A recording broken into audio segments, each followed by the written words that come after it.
Hello guys, this is Red Senpai, and thank you for watching my gameplay for Neptunia Cross Senran Kagura Ninja Wars for the PlayStation 4 and PlayStation 4 Pro. The day has finally come where we get the crossover game from Tamsoft, Compile Heart, and Idea Factory. Here is an overview of the story. Game industry, a place where all ninjas gather.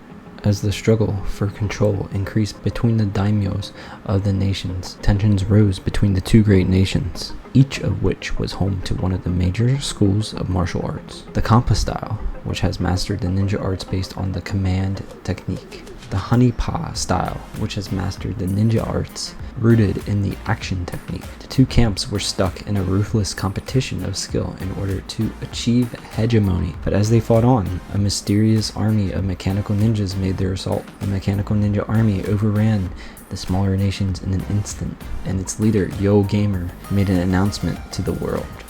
So in this story, you guys will be seeing Yo Gamer a lot. You'll be seeing Steamax and Aphimojis, and there is a whole plot with some old perverted man trying to steal a princess. So that's where I'm going to stop with the spoilers. There are quite a few enemies in this game. So basically, among the two great nations of game industry, there is Heartland, which is home to the Kampa style ninjas, and then there's Marvel Land, home to the Honeypaw style Shinobis. The ninjas are your goddesses, Vert, Blonde, Neptune, and Noir, and you'll only be fighting in their CPU form. And then the Shinobis, Asuka.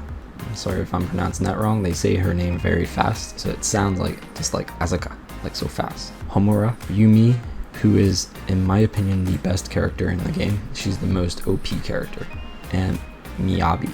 And finally, you have two additional ninjas from Virtue Nation. They're the mysterious ninjas. This is Yuki, Go, and Princess Aru. So two ninjas and one character that I'm not going to spoil about. I'm not going to spoil any more about Princess Aru. From Steam Legion, you have Yo Gamer, Dayu Yut Subla, Steamax, and Aphimojis. There's also a commander character that you won't play against, but she'll show up in the story called Tetsuko. And the creepy old man I was talking about is Dayu. I really enjoyed this story a lot. It had great memorable moments, solid characters, and even a good conclusion to the story. The game also included many game references and even puns by Neptune and company. The thing I enjoyed the most was when they messed with Steamax and when Vert was forcing herself on other characters. I will not spoil about the characters that Vert forces herself on, but Vert is always hungry for a little or older sister. The only thing I wish the game had was English voice acting and more characters. The story is fine with the characters that are included. However, I wanted to see the CPU candidates in a game again. They even kind of trolled us with some Nepgear, Uni, Ram, and Ram's social presence in the Nin chat area. Another part of the story I liked were the two additional bonus characters, Jet and Yuki. Jet is the female version of Go from the Shinobi series, and Yuki is a completely new character. Jet actually has amnesia at the beginning of the story. This is a common theme in Neptunia games, and I'm glad to see it continue. There are so many gameplay elements to this game.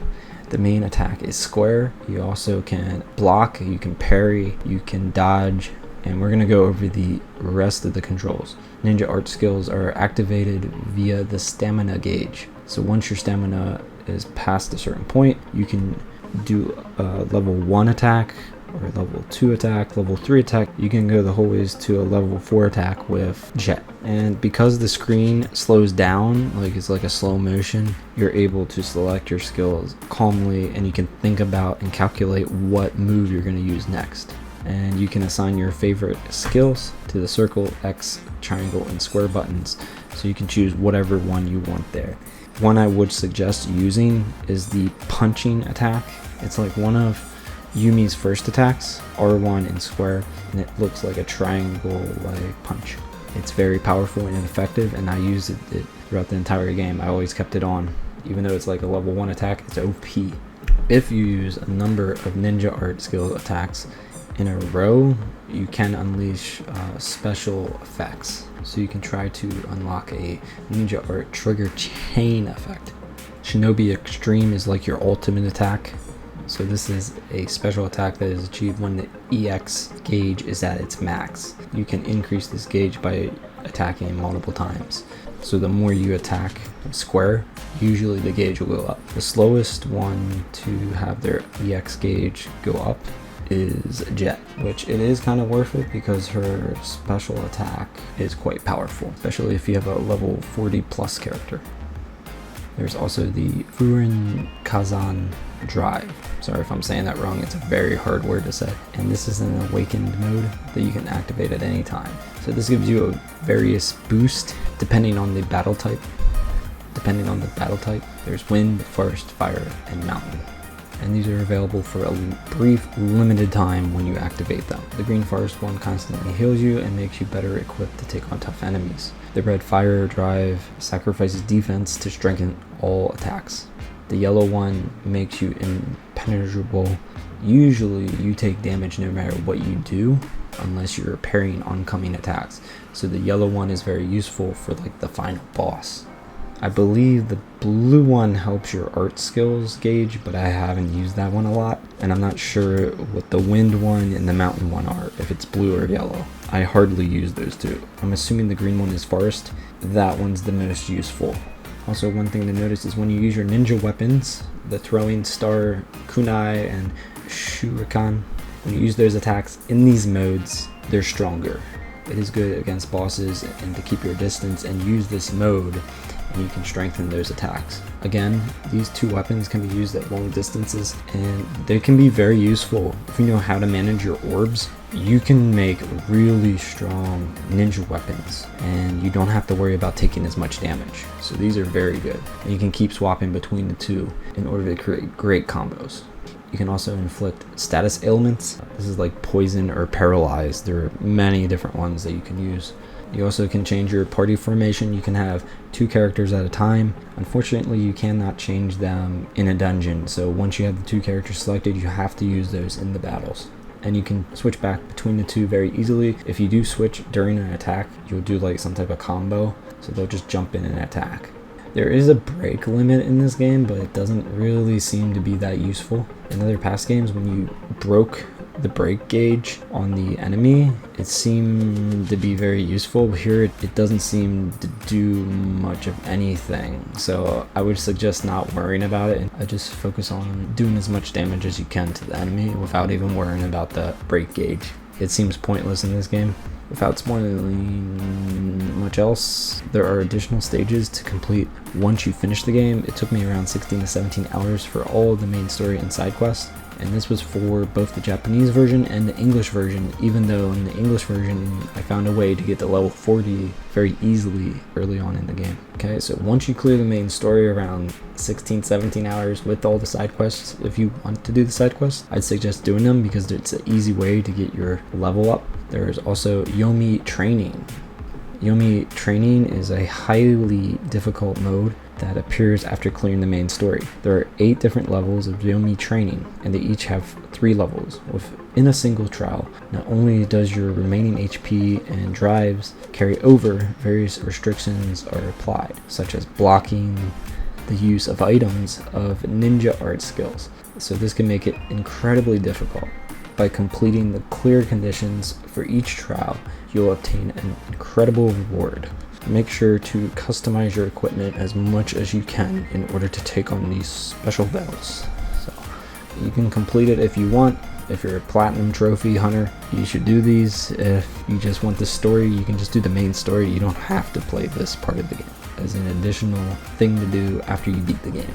Also, when you go to the Nin chat, there are some sub events, so you do want to check it regularly. You can also get items in here regularly if you complete side missions. If you complete the sub missions, they'll give you items. They'll give you really nice items sometimes. So I always try to look in there after I do a sub mission.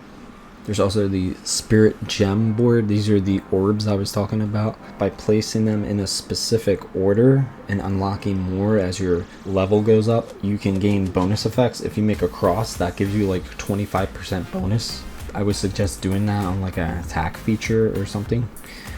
This is another way you can level up if you have a lot of the experience point orbs. Those gems are kind of expensive, so I wouldn't suggest trying to get the level 10 trophy for a gem on those because it costs a lot of money. You're gonna have to sell a lot of your items. In the market, you can buy various items such as spirit gems, recovery items, ninja weapons, and charms. Charms can help your character by if you die, you gain half your health back, or if your stamina is low, you can increase your attack. So that gives you little bonuses to your character. So these equipment items are quite useful. You can also sell items. At the Komotu Shrine, you can take on sub quests, and these include things such as collecting items, fighting various yokai, and some of them have time limits and you have to defeat like all the enemies, different things like that. You can also view CG events, view information about each character, view different movies in the game, and view different events, and play the background music if you want to change and play around with the background music. I know a lot of people on YouTube like to watch just BGM videos. I wouldn't suggest uploading those because you'll get copyright claimed or copyright struck eventually. Finally, there's the Peaches and Cream meditation. So this is where your little fan service comes into play. There is a cutscene early in the game that kind of explains a little bit about this, and it's a motion controlled gameplay where you use the PlayStation 4 controller in order to balance yourself on the giant peach. And at level 1 it's very simple. Level 2 it gets a little harder. During level 3 all of the bars will disappear from the screen temporarily, so you're gonna have to do it within an imaginary line. It's really difficult, and once you get used to it, it's not too bad. But you can also use a ticket if you buy it in the store, or you can unlock it in the sub quests to bypass this, and you can get the bonuses applied to your character. So for the first level, I think it's like attack. Level 2 it's attack and defense, and then level 3 you get to boost your attack, defense, and one other one. So the level 3 one's definitely worth it, and you want to do that as much as you can. If you change your main character that you used it on, it will go away, so you have to make sure you keep the same character equipped, and you can use it through 3 dungeons, so up to 3 times. So just remember, the bigger the peach gets, the harder it is to balance. I love having new environments for this game. However, from what I heard, this was supposed to be a PlayStation Vita game labeled Neptunia E Ninja. I'm pretty sure this is that game that was supposed to be released. It's not a bad thing, but I just think this game has been through development hell and finally made its way over to the PlayStation 4 instead. While playing, I do think that the game could benefit from being zoomed out more. Enemies can surprise you from behind if there are a multitude of them, especially when it's zoomed in so much and you can't zoom out. I don't like that, and I think the camera should be zoomed out more. I think this game is built for a smaller screen. So that's another reason why I think this was a game that was developed for the PlayStation Vita. Also, you have the motion controls. You can do motion controls on the PlayStation Vita. You have touch controls on the PlayStation Vita. They might even have more fan service for the PlayStation Vita, and we have no idea because we don't know what the final product of that game would have been. I also saw that the game was playing at 60 FPS on a gameplay trailer. However, it doesn't feel like a 60 frames per second game. I've been playing a lot of PC games lately, and this does not feel like 60 frames per second. I'm using the PlayStation 4 Pro, and there are a lot of drops here and there.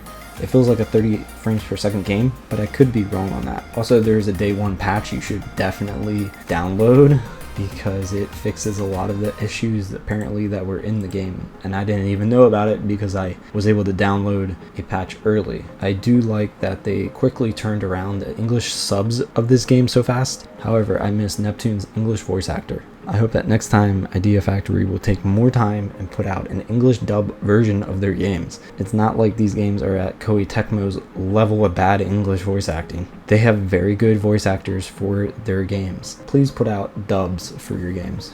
Costume designs look great. I also don't know why people are complaining so much about the ripped clothing in both previous Neptunia and Senran Kagura games. Look, Sony is not letting them get away with as much as past games. You still literally have panties showing for the SK girls. That and the Peaches and Cream meditation should be enough. There also are some public bath scenes, even though the girls are all in towels. which is fine. That's good for YouTubers. If you're a YouTuber, a VTuber, this game's perfect because they don't show too much and you can still upload it without YouTube having a problem. So you should be happy about that. I know many Senran Kagura people that were uploading all the time and then their channels got completely demonetized and they couldn't upload anymore. So be happy with what you have. You're getting a new Senran Kagura game. Be happy. Isn't this a crossover? So you're getting new characters and a new type of story. I do miss one feature that was in many past Neptunia games.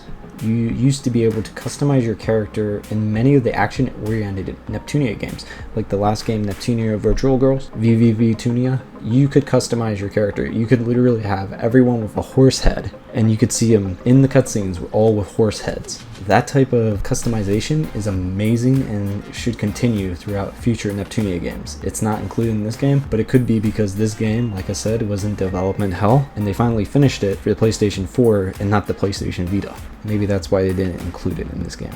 Overall, Neptunia Cross Senran Kagura Ninja Wars is a fantastic gem of a game. It has a little bit of Neptunia and its RPG elements. It has a little bit of Senran Kagura and its etchiness. If you are disappointed with the amount of etchy in this game, then I'm sorry for you, because you will be missing out on a fun, action-packed game.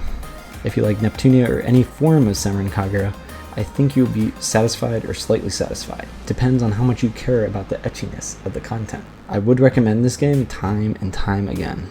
It was a great time. At a $50 starting price, you're paying less for more. I'd say there's over 20 hours of solid content if you do everything in the game. So again, I definitely recommend this game. If you'd like to help support me, you can use one of the links down below. Also subscribe to my review channel for more great content and reviews every week. I also have content for every Neptunia game, so go check that out on my main channel. Don't forget to turn on all notifications. Thank you guys for watching. Don't forget to thumbs up, comment below, and subscribe. I'll see you in the next video.